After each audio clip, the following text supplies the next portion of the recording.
حرفه‌ای‌ها هیچ موقع فی‌البداهه یه کاری انجام نمیدن. شاید این یک جمله ساده به نظر برسه، اما اگه ما بتونیم مفهوم درستش رو عمیقاً درک بکنیم و متوجهش بشیم، این مفهوم میتونه همه ابعاد کسب و کارمون رو، چه از زمانی که داریم به شروع یک کسب و کار فکر میکنیم، چه زمان تولیدش، در بر بگیره. یه تفاوت عمده‌ای بین افرادی که در حال تلاش مداوم هستن تا به موفقیت برسن و افرادی که موفقیت رو پیدا کردن وجود داره.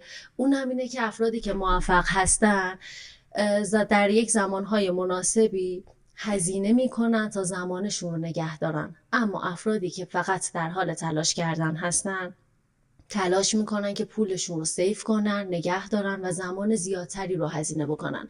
شاید بپرسین که چه تفاوتی با هم داره. تفاوتش توی اینه که شما میتونید همیشه پول به دست بیارید، حالا بعضی وقتا کمتر بعضی وقتا بیشتر، اما همیشه نمیتونید زمان بیشتری پیدا بکنید.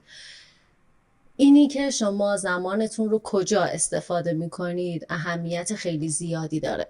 این روزا ما داریم تو جاهای مختلف بسیار در رابطه با بازاریابی، تبلیغات، پرسونال برند، برندینگ، فروش، تکنیک‌های مختلف از زبان بدن و اینها میشنویم.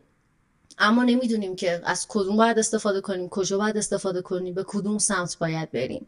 شاید حتی یک جایی فکر کنیم که بازاریابی یعنی دقیقاً همه این موارد. بله درسته، به زبان ساده بخوام بهتون بگم بازاریابی یعنی همه این موارد و در عین حال هیچ کدومش. توی این مواردی که خدمتتون عرض کردم، تکنیک ها، استراتژی ها، فرمول های ثابتی همیشه وجود داشته که هر سال خب آپدیت میشه و همه در جریانش قرار میگیرن. اما چرا پس همه نمیتونن موفق بشن؟ مگه ازش استفاده نمیکنیم؟ یک نکته ای که وجود داره، درسته که همه اینها ثابته، اما از کسب و کاری به کسب و کار دیگه و حتی توی یک کسب و کار مشابه با دو نوع رویکرد متفاوت مدیریتی با هم فرق داره. پس ما باید چی کار بکنیم؟ تنها چیزی که الان میتونم به صورت قاطعانه بهتون بگم که کمک میکنه که شما بتونید موفقیت رو به دست بیارید از تمامی این مسیرها، درک درست از مخاطبتونه و سپس این که بتونید ارزش درستی متناسب با مخاطبتون ایجاد بکنید.